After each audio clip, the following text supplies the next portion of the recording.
Commanders Eagles, a divisional matchup.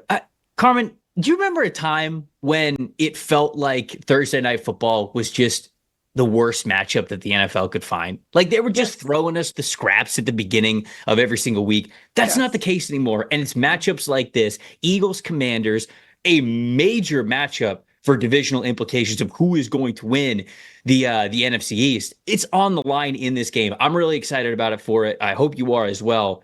But my question for you is, what's the matchup that matters here going into this game? Yeah, I'm just really hoping that this matchup doesn't like regress to the mean of Thursday Night Football because I want this to be a good game. It should be a really good game between the two top teams in the NFC East, which Mm-hmm. I think before the season, if you would have said that that was going to be the Commanders, I think we all would have looked at you a little funny. But they have done a beautiful job. This rebuild has gone into warp speed. Just the overall vibes in the building have been completely upended in a good way.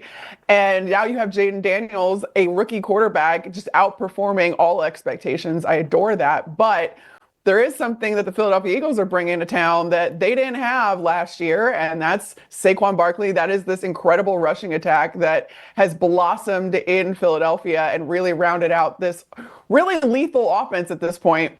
Are the Commanders going to deal with that? So my matchup that matters is just simply Saquon Barkley against the Commanders' rushing defense because the Commanders have allowed the fourth most rushing yards with 1,427 on the ground.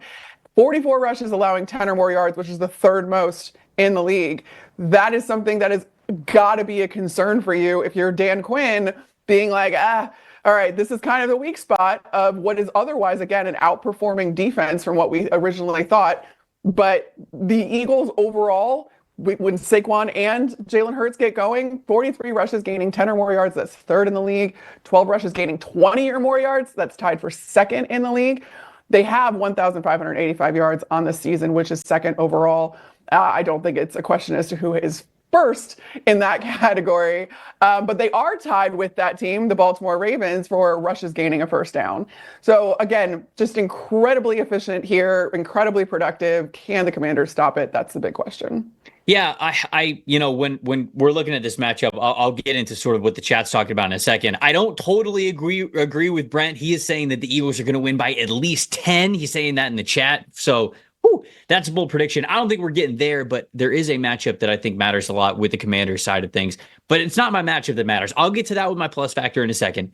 My matchup that actually matters is Jaden Daniels and how well he has been playing, the incredible season that he is having, versus specifically the Eagles linebackers, because I think for the last 2 or 3 years now, anybody who follows the NFL draft a lot likes to do their own mock drafts, or maybe even Eagles fans who are watching, they know that a lot of people love to just mock them linebackers in the first round. Like it's been a trend. Like, oh, you look at this Eagles team, they're pretty stacked in the trenches. They're good at wide receiver and quarterback. Certainly with the running backs that they've had over the last couple of years, even before Saquon Barkley, they didn't really need one. The corners have been pretty good. Okay, up and down, but they've made some changes here and there. Linebacker has always been that spot where you go, all right, sure, let's give them a first-round linebacker. Howie doesn't do it. And Eagles fans will remind us that all the time. They do not pick linebackers in the first round. But when you look at their linebackers this year, specifically over the last 3 weeks, the best linebacker duo in the NFL. Now, a couple of interceptions here and there that's really helped that out, but they're still making the plays.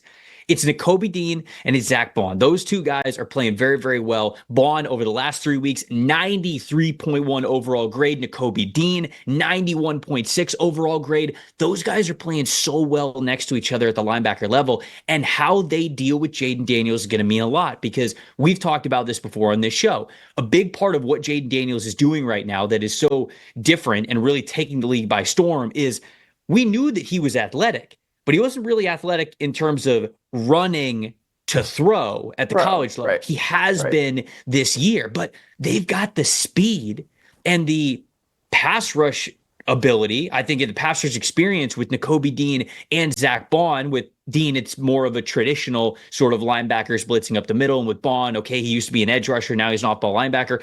They know how to contain and go after the quarterback in the backfield, especially when he takes off outside of the tackles. That, to me, is the matchup that matters, because those two linebackers are playing so well. And when we went into this season talking about, okay, areas where we think the Eagles are going to succeed, what's going to be their areas of strength, I don't know if linebacker was one that many people were saying. Now it is, and it's come at a beautiful time for them going up against Jaden Daniels and the Commanders. To me, those two linebackers are a big-time matchup that matters versus Jaden Daniels. But who's your plus factor here in this game?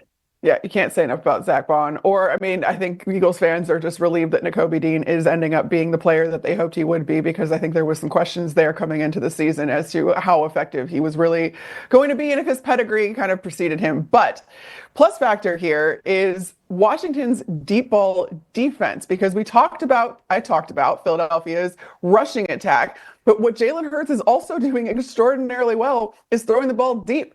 He's got 7 touchdowns on throws of 20 or more yards. That's the most in the league right now. He's got 10 big time throws. That's tied for 11th. He's got 474 yards on such throws. That's 9th. So he's right in and around the top 10, if not leading the league in some major metrics when throwing the ball down the field. And again, when you combine that with the fact that you can't sell out on the coverage, given that you've got this rushing attack to contend with, it really stresses the defense and has them have to defend the whole field. It's really, like I said, it's kind of a lethal offensive attack in general in Philadelphia right now, and it's going to be pretty hard to contend with. Again, understanding that the Commanders' defense is a lot better than we all expected it to be coming into the season. Yeah, mine kind of plays off of what you said there, so I'm glad that I went to you first so I can echo it a little bit. My plus factor would have been Marshawn Lattimore, right? The Commanders trade for Marshawn Lattimore right before the deadline. It's been announced that he's still dealing with that hamstring injury. It was not, in fact, a Davante Adams hamstring injury. Wait, what do you mean? What do you mean? What did I say? He was no. The hamstring injury. Davante Adams had a hamstring injury when he was still on the Raiders, and then played the Jets the very next season. I was worried that. No. It was not a Davante Adams hamstring injury. Yes, it was a real hamstring. Yes, it is very clearly a real hamstring injury. I get it now. I say so many names and sometimes I freak myself out that I say the wrong one here on the show, but you are totally right. That was a perfect reference that you nailed there. Marshawn Lattimore, if this game was on Sunday, I think there's a better chance that he would have played. They kind of wanted to leave it open, but him not practicing a couple days in a row now, obviously he's going to be out for an early Thursday night football game, especially against a team that, as Brent said in the chat, and a reason why I think Brent said that he thinks the Eagles are going to win by 10, Eagles like to throw it deep. And when you have a guy that's limited at all whatsoever in the secondary against a player like A.J. Brown, well, that's just not a recipe that you want to throw out there in your secondary. Since week 6, which is when A.J. Brown has come back and he has been absolutely dominant, 10 pass plays of 20 yards or more, fourth in the NFL, sort of echoing again what you said, and then 5 touchdowns on such passes. That's first in the NFL. The Commanders, over the last month, 39.1 coverage grade on passes of 20 or more yards. I think that is a big reason why you go out and get a guy like Marshawn Lattimore, who they wish they had in this game. So my plus factor, thought it was going to be Marshawn Lattimore. I guess it's kind of an A.J. Brown, but in reality, it's more of a who covers A.J. Brown, because the Eagles don't do it a ton. Like, they want to be a team that runs the football a lot, but they win off of running the football, and then they have those shot plays. Can you get some of those shot plays to be incompletions, and especially if you can limit them to not be touchdowns? I think that's going to be a big time factor in who ends up winning this game. And if the Commanders can find somebody to do it, then that would be the plus factor in this one.